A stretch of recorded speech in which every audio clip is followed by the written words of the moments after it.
Hello everyone, and welcome back to the channel. Before we continue, if you're enjoying the series and would like to support the channel, please consider leaving a like, subscribing, and sharing the video with someone who enjoys true crime mysteries. Your support genuinely helps the channel grow.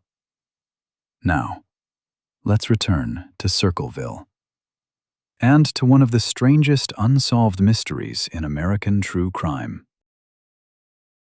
So after everything we've discussed, what do I think happened? The truth is, I don't know. And anyone who tells you they know for certain is probably more confident than the evidence allows. But if I had to choose the explanation that makes the most sense to me, it would be this. I don't believe the Circleville letters were the product of a random stranger.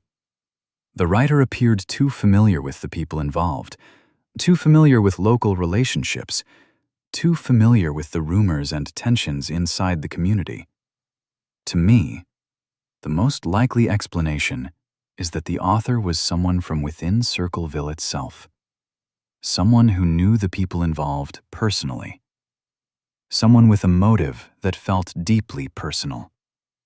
Whether that motive was resentment, jealousy, anger, or something else entirely, I can't say. And that's where the mystery refuses to give us an answer, because every path eventually reaches the same dead end. No confession, no definitive proof, no universally accepted solution. Only theories and questions. Lots of questions. Perhaps the author was identified by someone and never exposed. Perhaps the truth died with one of the people involved. Or perhaps the answer is still sitting somewhere in a box of documents nobody has looked at in decades. Whatever the truth is, the person behind the letters took it with them. Over the years, the Circleville letters case grew far beyond the town itself. What began as a local mystery eventually attracted national attention. Journalists investigated it, podcasters discussed it, documentary filmmakers revisited it, and online communities spent years examining every available detail. As more documents became available, new generations of researchers began forming their own theories. The central question remained unchanged. Who was really writing the letters? Some researchers believe the letters and later incidents were connected. Others believe they may have involved different people. And some argue that the truth lies somewhere in between. What's striking is that even after decades, there is still no universal agreement.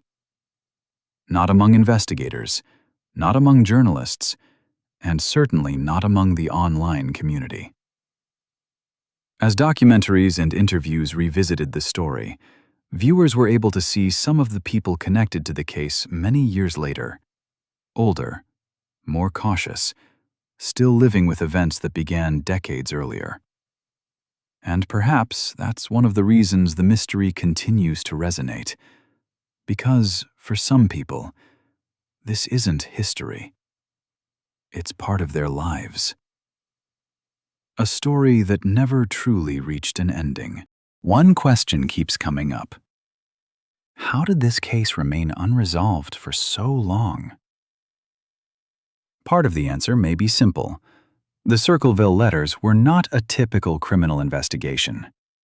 There was no obvious crime scene, no clear suspect, and, for many years, very little physical evidence. Investigators were dealing with anonymous letters, messages sent through the mail, claims that were difficult to verify, and an author who appeared determined to remain hidden. Then, there were other events connected to the broader story. The death of Ron Gillespie, the package discovered in 1983, the arrest and conviction of Paul Freshour years later. Each development answered some questions while creating new ones. And that's part of what makes this case so unusual. Even after a conviction, debate continued.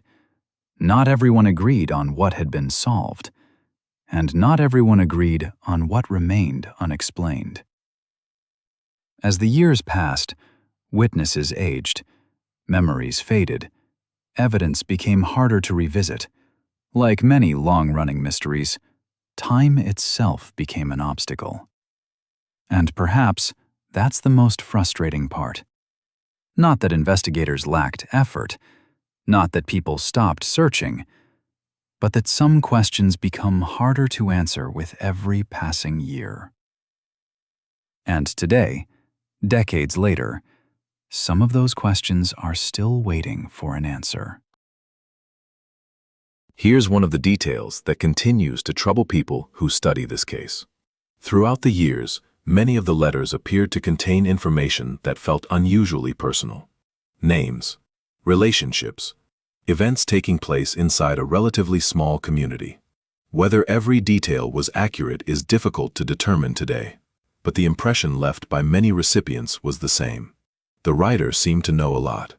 And that raises an important question. How was that information obtained? One possibility is simple observation. Small towns generate conversations, rumors, local knowledge. Information travels. Another possibility is that the writer was personally connected to some of the people involved, close enough to hear things others didn't. And of course, there may be explanations investigators never discovered. What makes the mystery unsettling isn't necessarily what the writer knew. It's how consistently the writer seemed able to stay informed. Year after year, letter after letter. Because if the author was simply an outsider, that level of knowledge becomes difficult to explain. Which brings us back to the same possibility investigators considered from the beginning.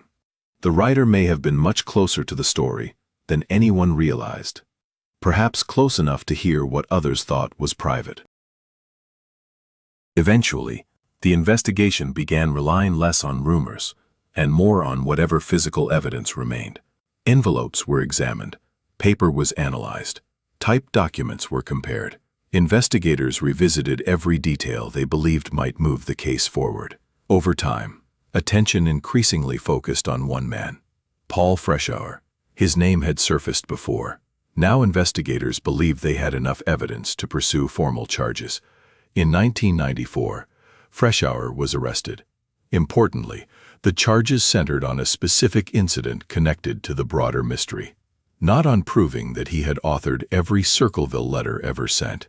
The case went to trial. A conviction followed, and a prison sentence was imposed. For some people, that was enough. The mystery had been solved. For others, it only deepened the uncertainty, because throughout the proceedings, and for the rest of his life, Freshour maintained his innocence regarding the letters. He denied being the author. He denied that the story was as simple as investigators believed. He died in 1998, without a confession, without changing his account, and with the central question of the Circleville mystery still unresolved. So after everything we've discussed, after all the letters, all the investigations, all the theories, what do I believe? I believe the answer probably lies much closer to home than many people would like to admit. I don't think this was the work of a random stranger passing through Circleville. The person behind the letters appeared deeply familiar with the community, with its relationships, its tensions, its secrets. Beyond that, the evidence becomes far less certain. There are theories, interpretations, possibilities, but no explanation that has ever been universally accepted. I can't tell you who wrote the letters. I can't tell you whether every piece of this mystery involved the same person. And I can't tell you whether the full truth was ever discovered. What I can say is this: the people at the center of this story never received clear answers. Decades passed. Witnesses grew older. Some are no longer with us. Memories faded, and the mystery remained. Perhaps someone knew exactly what happened and never spoke. Perhaps the truth disappeared with time.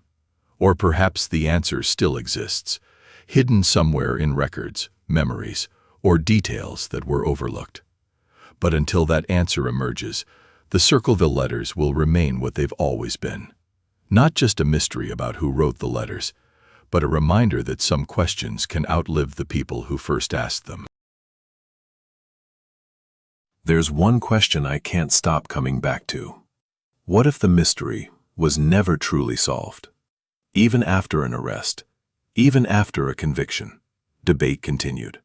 Because for many people studying this case, not every question received an answer. Who wrote the letters? Was it one person? More than one? Did investigators identify the right individual, or only part of a much larger story? We don't know. And that's what makes this case so unsettling. Because if the complete truth was never uncovered, then someone may have carried that truth with them for decades. Someone who went to work, talked to neighbors, attended community events, lived an ordinary life, while knowing more than they ever admitted. As the years passed, people connected to the case grew older. Memories faded. Some of those involved are no longer alive. And with each passing year, the possibility of a definitive answer grows smaller. Maybe someone told the truth. Maybe someone chose not to. Maybe the answer disappeared with time. But somewhere inside the Circleville mystery, there was always at least one person who knew more than everyone else, and that person never gave us an explanation. What makes this case so disturbing is how ordinary it feels. Not a dark alley, not a remote forest, not a dangerous city. Just a mailbox, outside your home, on an ordinary morning, an envelope waiting for you. Because the fear in this story didn't come from a stranger hiding in the shadows. It may have come from someone much closer, someone in the community, someone you recognized, is someone who smiled and asked how you were doing. And that's what makes cases like this so unsettling. The harm wasn't necessarily physical. It was social, psychological, reputational. It targeted relationships, trust, a person's place in their own community. We often talk about mysteries in terms of suspects and evidence. Who did it? How? Why? But behind every letter, there was someone opening an envelope. Someone reading words designed to wound. Someone wondering who they could trust. The Circleville letters began in 1976. Decades later, many questions remain unanswered. Paul Freshour was convicted in connection with part of the broader story. He died in prison in 1998, maintaining his innocence regarding the letters. And the person who wrote those letters, if they were never formally identified, may have lived the rest of their life without ever explaining why. Perhaps they read newspaper articles about the case. Perhaps they saw documentaries or television reports. Perhaps they heard people discussing the mystery. And perhaps they thought to themselves, they still don't know. The Circleville letters case remains one of the most enduring mysteries in American true crime. Not because we don't have theories, but because, after all these years, we still don't have certainty. And sometimes, uncertainty is the part that stays with us the longest. Before I go, I'd really like to hear your thoughts. Who do you think was behind the Circleville letters? Do you think the mystery is solved? Or do you think the truth is still out there? Share your thoughts and theories in the comments below. I read the comments, and I'm always interested in hearing different perspectives.